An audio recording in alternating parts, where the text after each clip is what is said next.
It's one of the civil rights challenges of the 21st century. Digital technology has made it easier to track our personal information than ever before. Everything from our likes and dislikes to where we are at a given moment and who we talk to.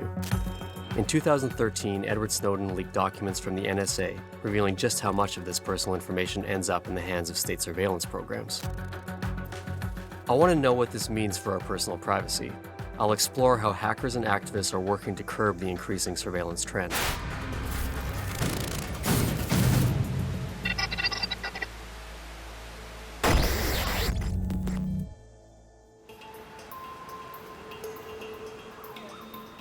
Our personal data is valuable, but how far are we really willing to go to protect it?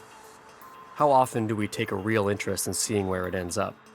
Professor Jonathan Obar set up a fake networking site called NameDrop with some outrageous terms of service. He wanted to see how many people would take notice.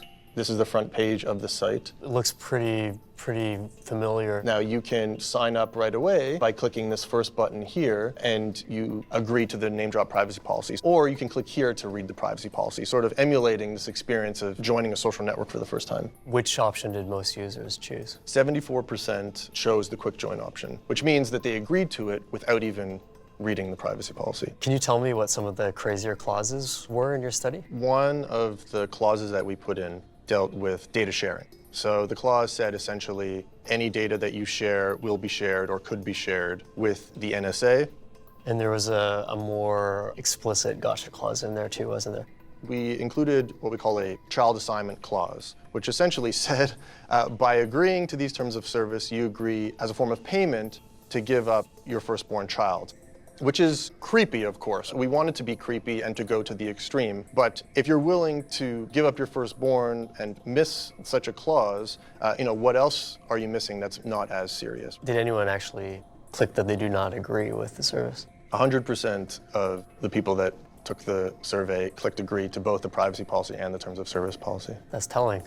It would take users at least 40 minutes a day, and that's every day, to read all of the policies that you would need to read to provide informed consent to all the services and all the apps and everything that we engage with all the time online. And that's just not realistic. What's at stake for users if they don't read these agreements? As one participant said, it's a cultural norm to ignore policies. And that's a problem, which suggests that this particular tool isn't working. It's not providing privacy protections. It's not providing digital reputation protections. So we need something better.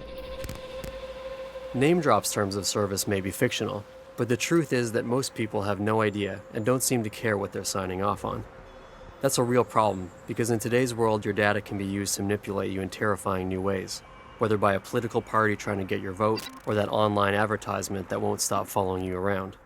Cybersecurity expert Eric Perrant does deep web investigations on behalf of corporations and law enforcement, and increasingly, the tools he uses are publicly available, meaning pretty much anyone could be using these tools to dig into your past. I'm going to show you a couple tools that are actually out there that anybody can use. And when you put in something, a search parameter, so if I put in your name, for example, we've already got some hits here for different company names or locations.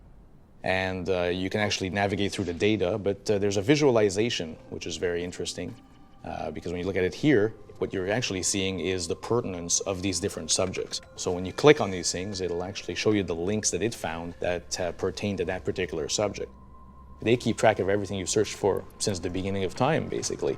You see people posting stuff, sometimes you say, well, that's stupid. You should never have posted that because it's gone now. It's out of your control. So where do you see that going? To hell? I mean, let's face it, these corporations have all your data. They know exactly what you've searched for, and from a privacy perspective, it's a huge problem. What's scary is that Perrant is just scratching the surface of where our data ends up once we've signed it away.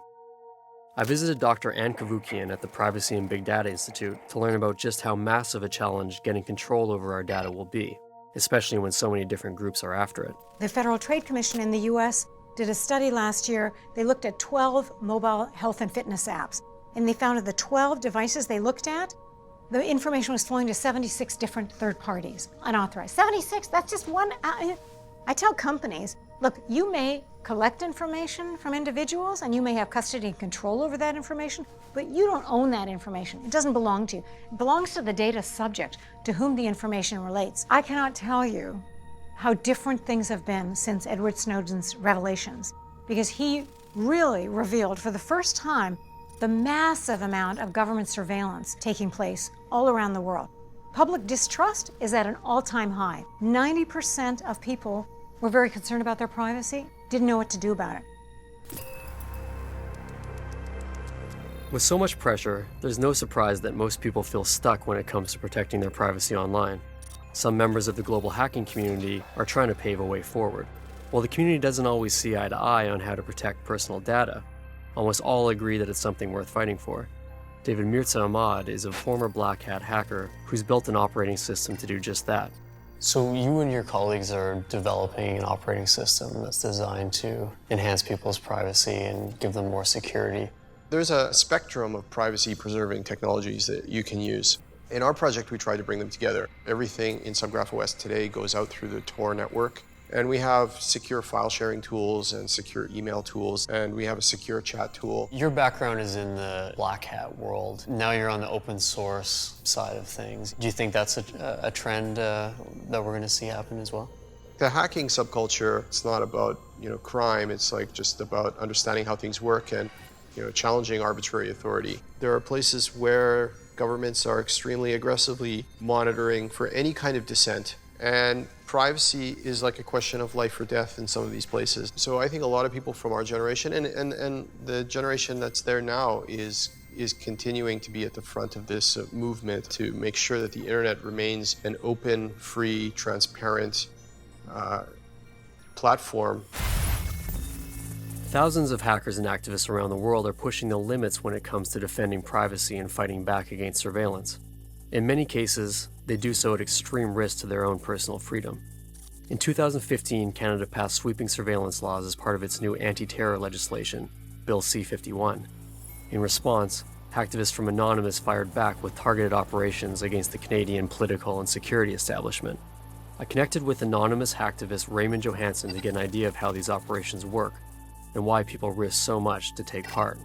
Last year, in protest of a Canadian bill, C-51, a number of hacktivists took down the website of the Prime Minister of Canada and also the Canada Spy Agency. Can you take us through how something like that would go down? Of course, my answer is going to be hypothetical, and I'm not on camera going to say anything to make things easier for CSIS.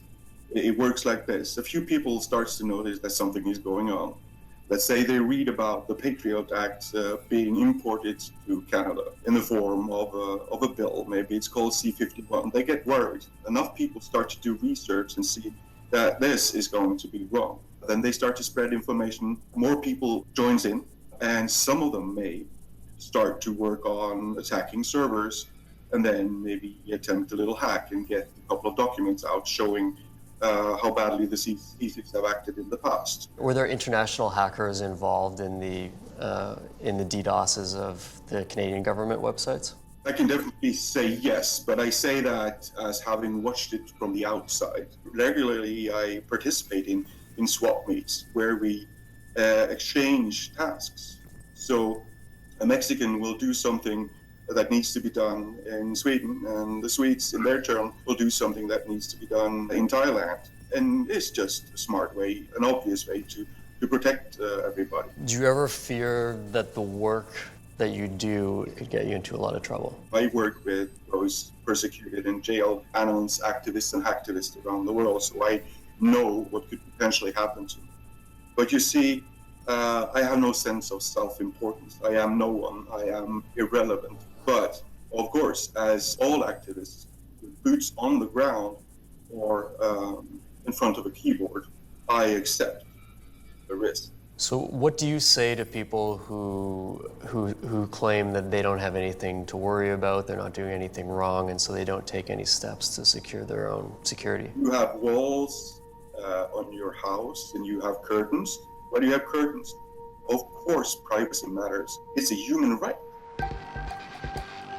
Our personal privacy is at risk like never before. As governments and corporations innovate new ways to use our data, the results are increasingly affecting how we live our lives, deciding things ranging from what apartments we can rent to whether or not we end up on a government watch list. We need to begin to ask ourselves, where do we draw the line? Has the line already been crossed? And how far are we willing to go to save privacy as we know it?